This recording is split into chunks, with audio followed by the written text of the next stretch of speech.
First story. My entitled brother bullied me for being gay and outed me at our school to further humiliate me, so I went no contact. Now, 3 years later, he tried to strike up a conversation at our family gathering like nothing happened, so I gave him the silent treatment. Now he is having a breakdown and is begging to reconcile. I'm 19 and my brother is 21 and is my only sibling.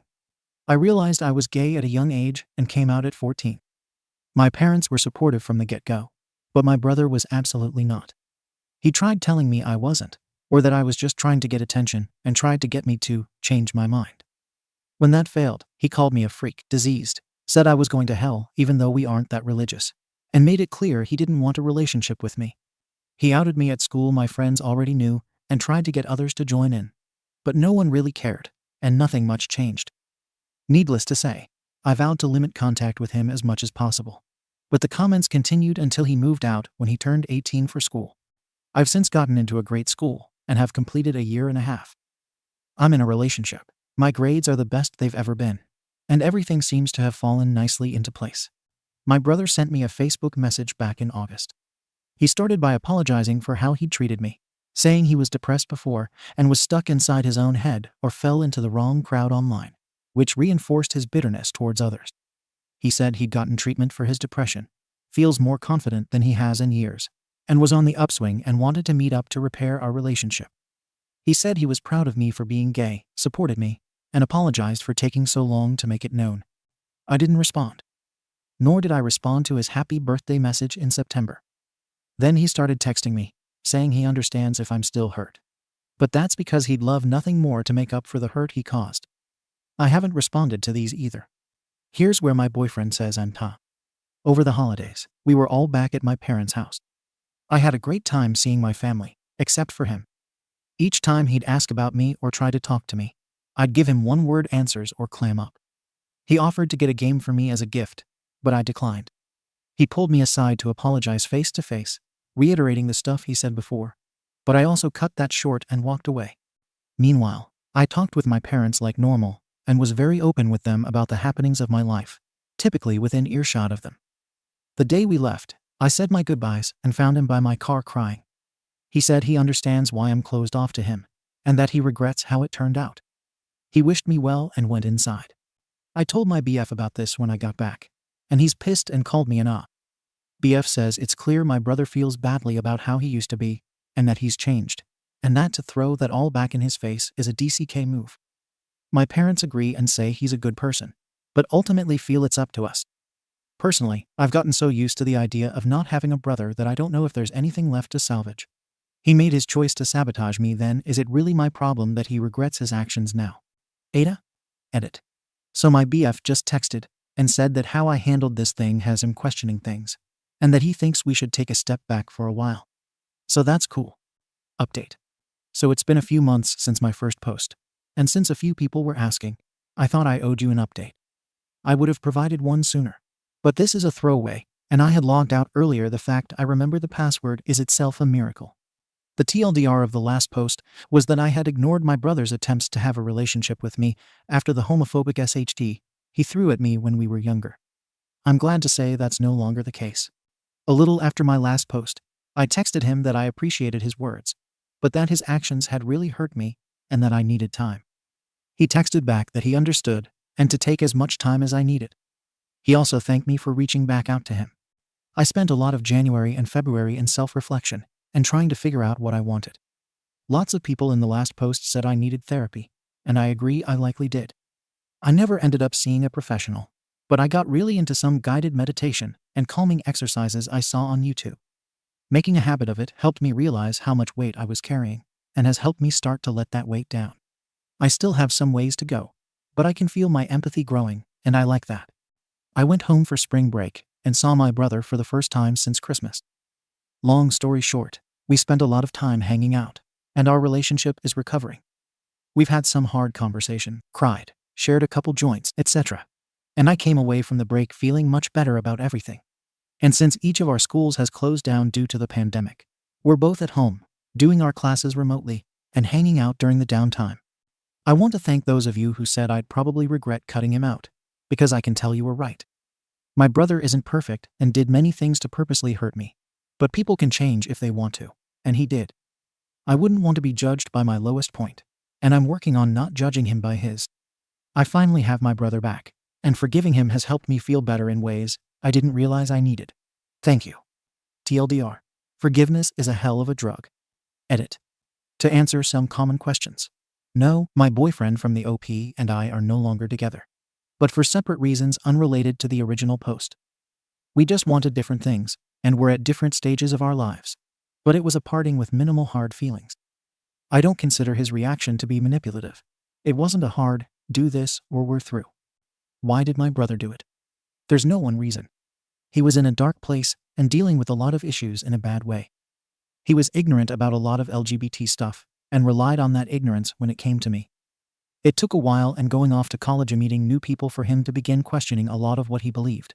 And since getting help for his unresolved issues, it was a step-by-step process until he saw how wrong he was. He said he didn't even realize how what he was doing was hurtful a lot of the time because he was so in his own head and had some really bad influences on the internet reinforcing his mindset.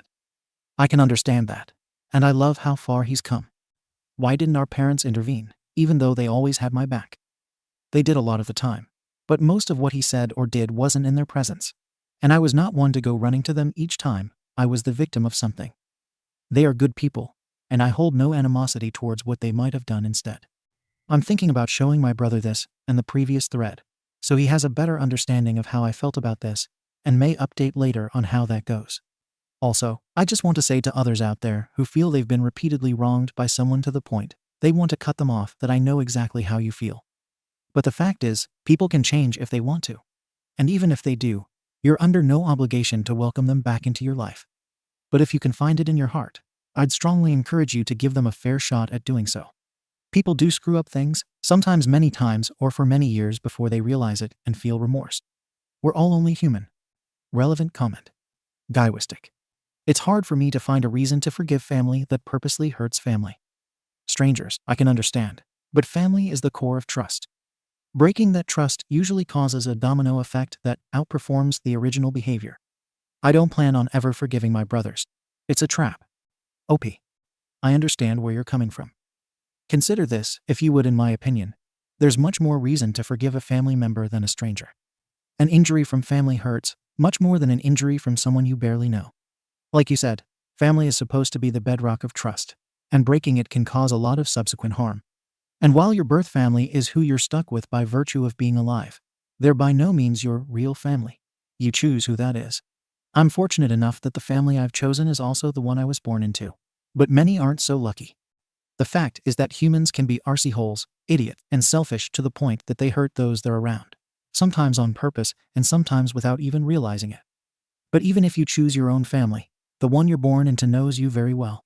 You have memories no one else has. You've shared experiences no one else has. And even if you've cut them off for good reason, holding on to hate towards them or wishing them misfortune will have a corrosive effect on your own well-being. Not forgiving a stranger just isn't the same.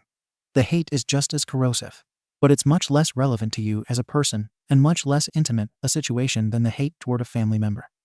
Being angry at a stranger is like holding a red-hot screw. Being angry at a family member is like having a red-hot screw between your heart and your lungs. You don't need to have a relationship with anyone if you don't want to, not even your birth family.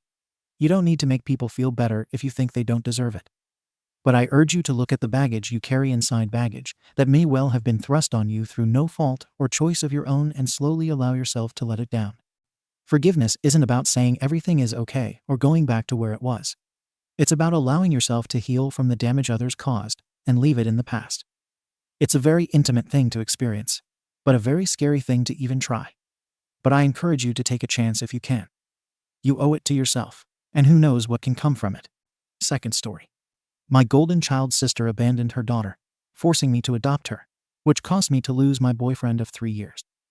Now, 6 years later, she came back demanding my daughter's custody, realizing I'm moving to a new country. Then tried to kidnap my daughter. Still, my entitled parents took her side. So I went to NC with the whole family. My younger sister went through a pretty rough time as a young adult, drinking and doing drugs and generally being wild.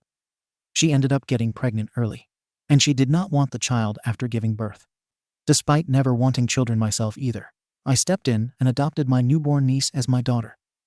My then boyfriend gave me an ultimatum, and as he didn't want children either, I picked her, and he left me, which resulted in me suddenly being a single mother. The first few years were rough as a single parent barely making ends meet, but I managed, and my sister had nothing to do with us.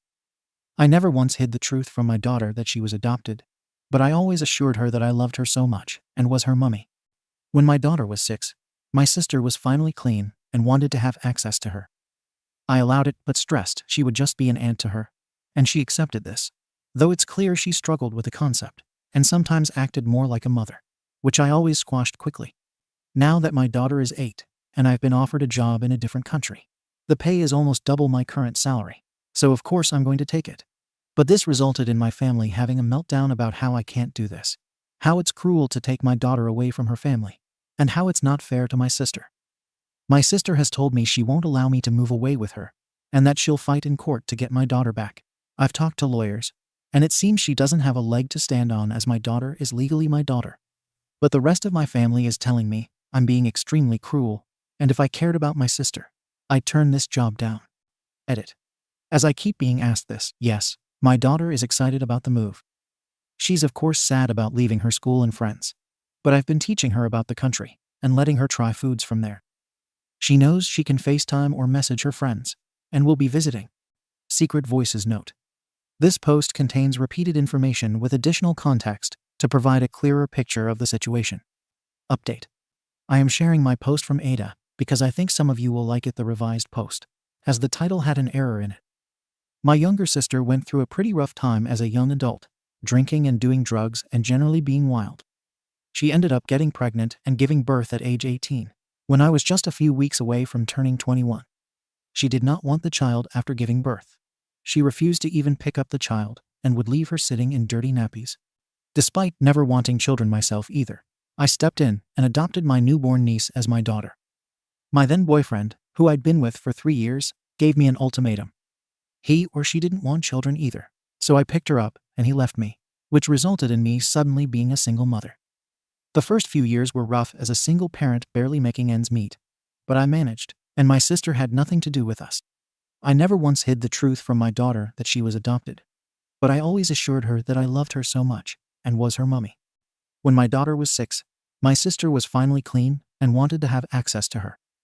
I allowed it but stressed she would just be an aunt to her, and she accepted this, though it's clear she struggled with the concept and sometimes acted more like a mother, which I always squashed quickly. Now that my daughter is 8, I've been offered a job in a different country. The pay is almost double my current salary, and the company is helping us find a home, putting my daughter in an international school, and providing after-school care, so of course I'm going to take it. But this resulted in my family having a meltdown about how I can't do this, how it's cruel to take my daughter away from her family, and how it's not fair to my sister. My sister has told me she won't allow me to move away with her, and that she'll fight in court to get my daughter back. I've talked to lawyers, and it seems she doesn't have a leg to stand on as my daughter is legally my daughter. But the rest of my family is telling me I'm being extremely cruel, and if I cared about my sister, I'd turn this job down. I left home at 16 and finished my education. My sister, meanwhile, is the golden child who gets away with everything. She even now lives with our parents and doesn't work. My daughter, while sad to be leaving her school and friends, is excited for the move. I've been teaching her about the country every night before bed, and we've gone to some authentic restaurants to try food from there. I've also promised her we'll fly back at least once a year to visit, and she can FaceTime or call her friends. I feel like my family is angling for me to eventually just hand my daughter back over, as if I were just a temporary filler for my sister, which will obviously never happen, and my lawyers are involved in this matter. Update. The entitled sister tried to pick my daughter up from school. So some of you may remember my last post. So I got a call from the school today that a woman not on the list had come around and tried to pick up my daughter, claiming she was the mother. She had claimed there was a family emergency and she needed to take my daughter home early. Now only myself and my best friend are marked down as able to pick up my daughter, and when they wanted to see her ID, she got cagey and claimed she forgot it. When they told her she couldn't pick her up without an ID, she shouted at them before storming off. I have spent all day on the phone with my lawyers and my boss. My schedule is being moved ahead. I'd wanted to give my daughter a final Christmas in our current home, but it's clear that's not a safe idea anymore. Our move has been brought forward, and my company is putting us up in a hotel until they help us find a home. Update. So some of you may remember my previous posts about my adopted daughter, the job overseas that my family was trying to stop me from taking, and how my sister tried to pick up my daughter from school.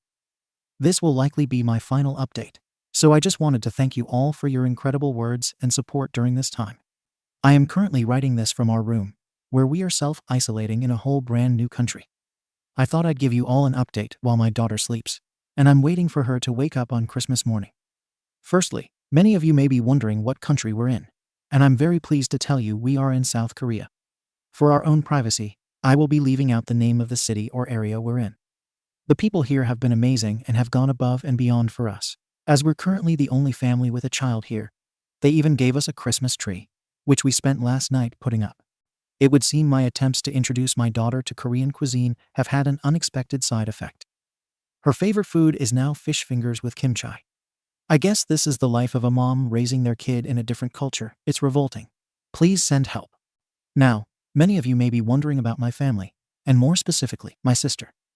Well, just because my lawyers talked me out of making a police report doesn't mean we did nothing.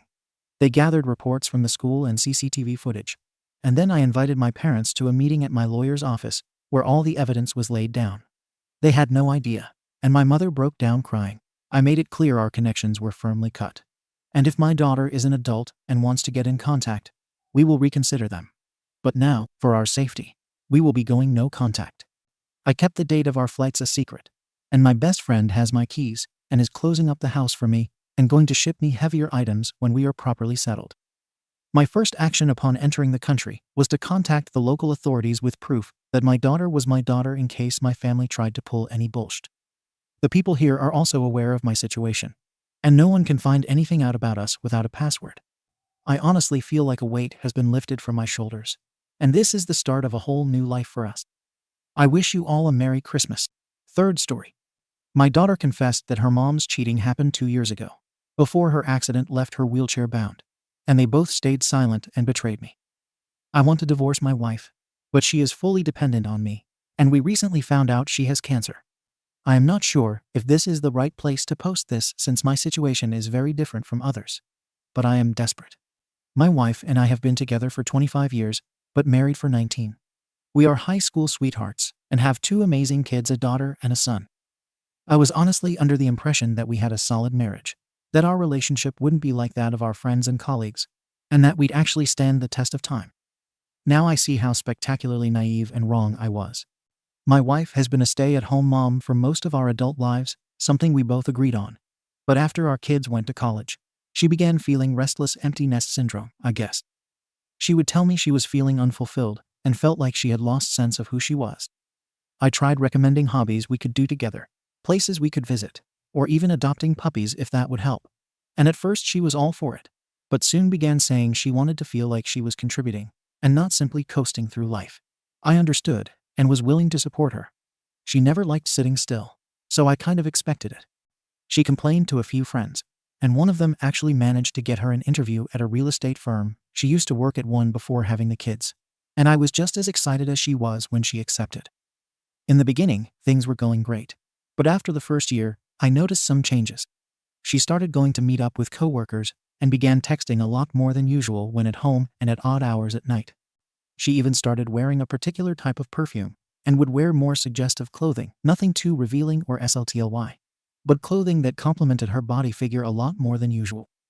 But what made me suspicious was when I accidentally saw a message from a male coworker on her phone who wasn't snooping, which seemed to be highly inappropriate and flirtatious. I asked about it, and I could tell she was slightly shaken, but she assured me he was simply a friend, and she would talk to him about his inappropriate messages. Me, not wanting to be the paranoid, jealous, and controlling husband, chose to believe her and let it go. Oh, how I wish I didn't. Her behavior got more strange as time went on. She started mentioning how she wanted to be more spontaneous with life and even picked up smoking weed. I made jokes about how she seemed to be living the same college lifestyle as our kids and suggested she slow down. But she dropped an absolute boom when she mentioned in a drunken state, after another night of going out, that maybe I dimmed her lights and held her back. I was completely blindsided by this and really believed I was messing up somehow. So I tried to do everything to improve the marriage, even booking counseling, but it went nowhere. Then, out of the blue, that strange behavior stopped. My wife apologized for the way she had acted. She said it was like she forgot who she was, but realized she had what she had at home and knew she didn't want to lose it.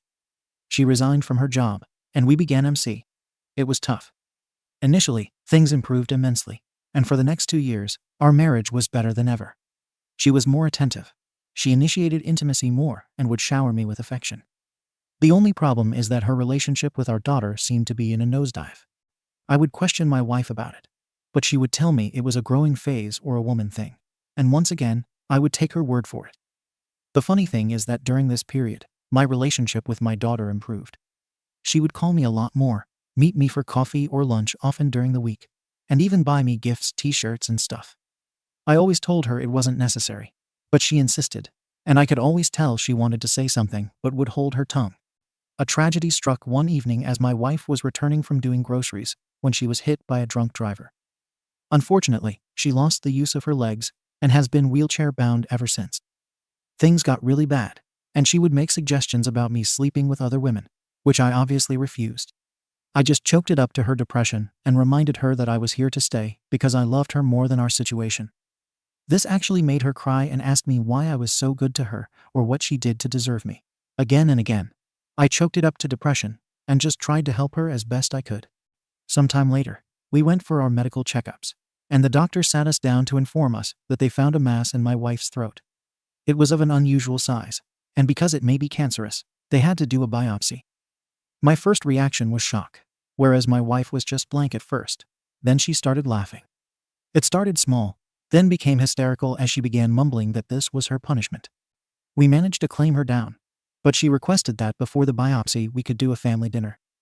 I, of course, agreed, and we had our kids and immediate family over. I made a speech about how my wife was the light of my life and how we'd get through this. But at the end of my speech, I noticed my daughter was rather uncomfortable. I thought that maybe it was because of what was going on that made her feel that way. The next evening, my daughter called me drunk, begging me not to hate her. At first, I was confused, but I reassured her that I would never hate her because she is my little girl and I will always love her. At those words, she went on to tell me how she caught her mother cheating on me with a man she had never seen before. It was during my wife's time at the real estate firm that my daughter went on a road trip with some friends and decided to pass by a dinner they don't normally frequent to get a bit. And that's where she saw her mother lip-locking with a man that was nothing like me. Apparently, this was why their relationship deteriorated and ours improved. I confronted my wife, and to her credit, she didn't deny it. Through tears, she confirmed it was the co-worker from the messages and says it was the dumbest thing she has ever done. She said he was always coming on to her and eventually wore down her walls. She tells me getting caught by our daughter made her realize the gravity of what she was doing. She wanted to take it to the grave because she never wanted to hurt me and was too much of a coward to confess. So she begged our child not to tell me. I am absolutely shattered by the revelation and don't know what to do. I now question every aspect of our relationship and wonder where I went wrong. She tells me I was a good husband and that none of this is on me. The problem is, since that time, I haven't been loving towards her. I still take care of her, but it's more like a nurse does with a patient than a husband does with his wife. If I leave her, she will be completely stranded. She is dependent on me both financially and emotionally, and it seems immensely unfair. Sorry if it seems to be all over the place, but I am a mess right now. Update. Wow, I had no idea so many people were willing to help both on the post and in the inbox. It really helps to know we are not alone. I did something I am not proud of. My wife has always been on my case to experience my true feelings and thoughts about her, no matter how ugly or cruel they may be. Not long after my first post in the afternoon, as I prepared lunch for her like I always do, and just when I was about to leave her for her meal, she suddenly grabbed my hand and once again begged me to say something to her, anything, because it was killing her the way I've been treating her since our D-Day. At those words, I just exploded. A lot came out of me. I told her that to me she was perfect. But since this happened, she has become used in my eyes. I told her that the very sound of her voice used to make me want to give her the world. But now simply being around her makes me want to run and never look back. I told her that now she is like a dead weight around my neck that will never leave because it needs me to survive. I explained that through all this, she is still somehow the first thing I think about when I wake up in the morning, and the last thing I think about when I go to sleep. But those thoughts are accompanied by a pain I never knew existed, and it makes me absolutely miserable because somehow I still need her. I still want to hold her in my arms, But each time I touch her, I have mental pictures of her with another man. But what eats at me the most is the fact that she dragged our daughter into this. She put our baby girl in an impossible position and expected life to go on like nothing happened. I pointed out that even despite her current circumstances, her relationship with our daughter has hardly changed, and that is the fruit of her actions. My wife just sobbed softly through it all, and at the end, she simply said she deserved all that was coming her way. She said she tried her hardest to atone for the disgusting decision she made during that time, and has never stopped seeking forgiveness from our daughter. She explains that seeing me in this state makes her feel like a murderer, and she will do absolutely anything to help me heal and recover from this. She also added that she wanted me to know that even if I never forgive her and end up divorcing her, she has and always will love only me, and that she doesn't regret our life and marriage because it is more than she could have ever asked for. Apparently, she can hardly look herself in the mirror because of who was looking back at her, and she never wanted to be that person. I can see she clearly hates herself for what she did, but I am torn about all this. I never knew it was possible to absolutely love someone and hate them at the same time. I have decided to book therapy for me and my wife because I have a lot I want to say to her, but I'm afraid I'll go too far, so speaking in a controlled environment will be best. I also have this overwhelming urge to speak with the man she was involved with. It may be useless after many years, but I feel like I need it for my own sanity.